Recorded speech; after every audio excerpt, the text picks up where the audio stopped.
Hello दोस्तों, आपका हमारे YouTube चैनल कृष्णा में स्वागत है। दोस्तों, आज हम जानेंगे भगवान श्री कृष्ण द्वारा बताए गए उन उपदेशों के बारे में जिन्हें अपनाकर जीवन में समृद्धि और सफलता प्राप्त करने के लिए किन चीज़ों को पकड़े रखने चाहिए और किन चीज़ों को छोड़ देना चाहिए। जीवन वही देता है जो आप उससे मांगते हैं, और जब आपको वह चीज़ मिल जाती है तब उसकी कोई कद्र नहीं होती। भगवान श्री कृष्ण ने गीता में बताया है कि सफलता प्राप्त करने के लिए जीवन में कुछ बदलाव करने होंगे। आइए इस वीडियो के माध्यम से हम जानते हैं श्री कृष्ण ने क्या कहा है। श्रीमद् भगवद गीता में श्री कृष्ण कहते हैं, हमारी सफलता केवल हमारे कर्मों पर ही निर्भर है।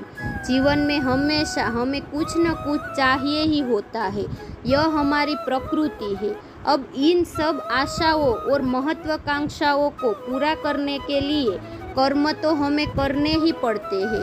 अब आप कर्म किस भाव से करते हैं यह आप पर निर्भर है। आपके कर्म के पीछे जो भावना होती है वह आपके संतोष का सबसे बड़ा कारण बन सकती है। भगवान श्री कृष्ण हमें बताते हैं कि इस जीवन में कर्म से बचना असंभव है।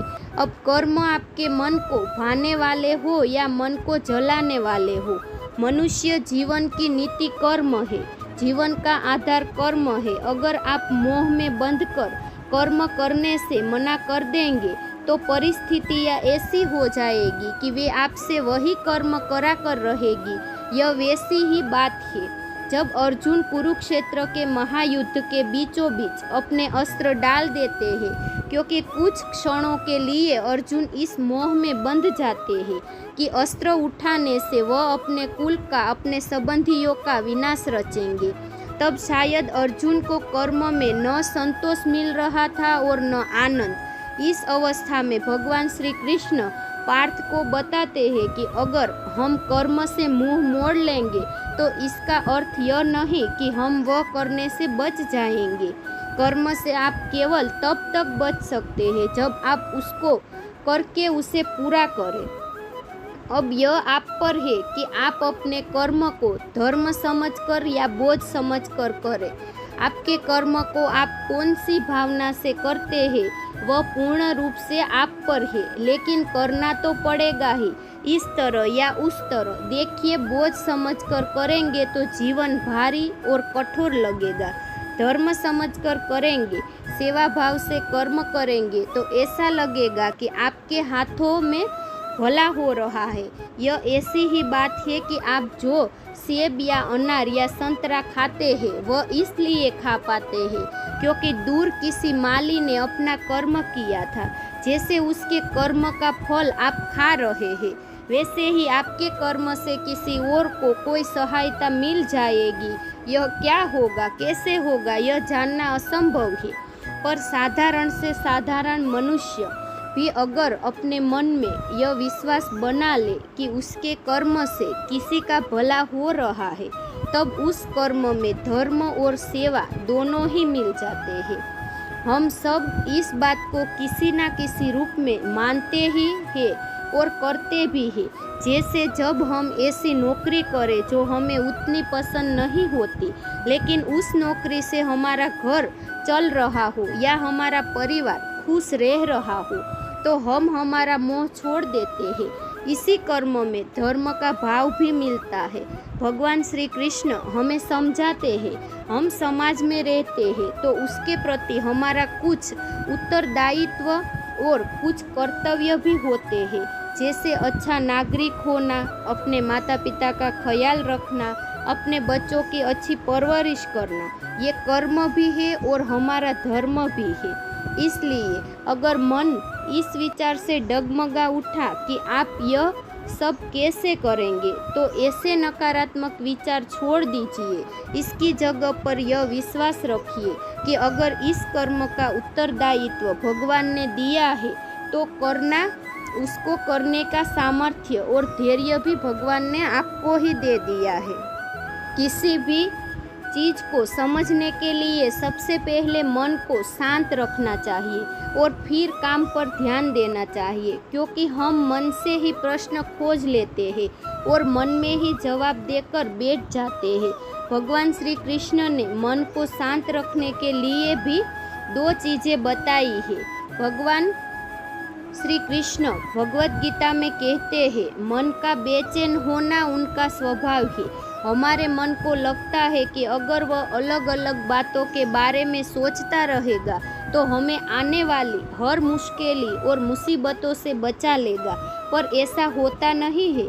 हम अपने जीवन का काफ़ी अधिक समय सोच विचार करके परेशान होने में निकाल देते हैं। भगवान श्री कृष्ण कहते हैं कि मन का यह स्वभाव बदलना मुश्किल जरूर है, लेकिन असंभव नहीं है।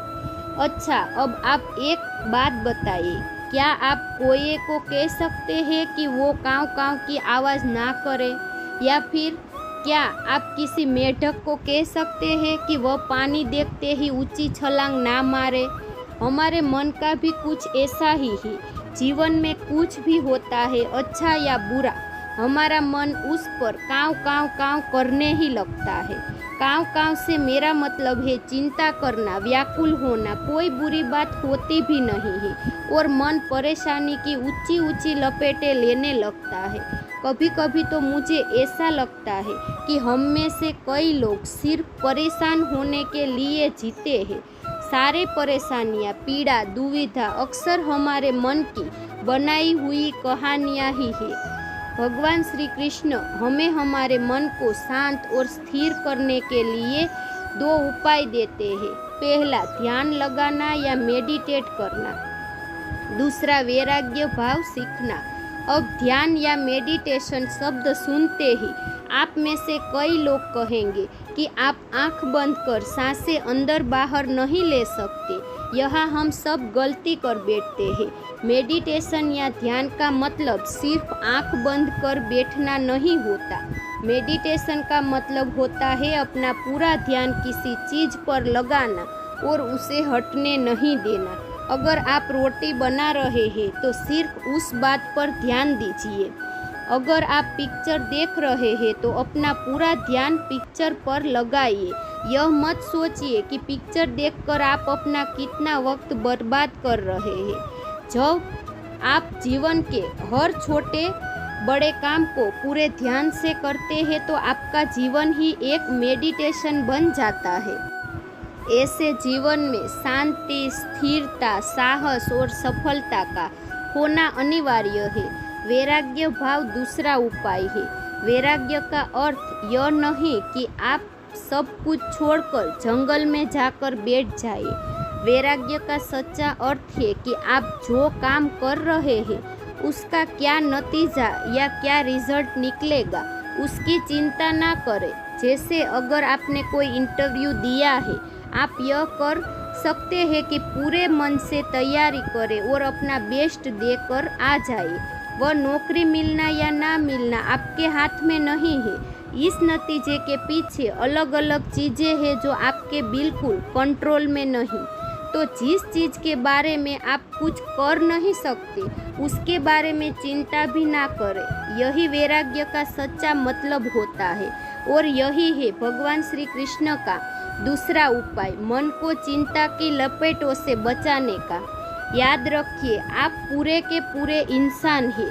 समझदारी, संयम और कुशलता से भरे इंसान। आपका मन जब भी कुएं की तरह अलग अलग बातों पर आपको परेशान करने लगे तब अपने मन को भी प्यार से समझाइए और शांत कर लीजिए। बस अपने ऊपर विश्वास रखिए कि आप कभी अपना बुरा नहीं होने देंगे और जो भी करेंगे उसका अच्छा कर्म ही हमें करना चाहिए।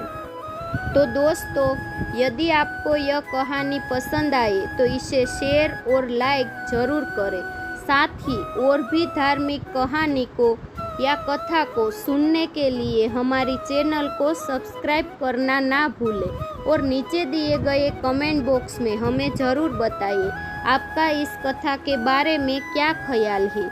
यदि कोई प्रश्न है तो आप हमें पूछ सकते हैं। हम आप तक सही जानकारी देने का प्रयास अवश्य करेंगे। जय श्री कृष्ण।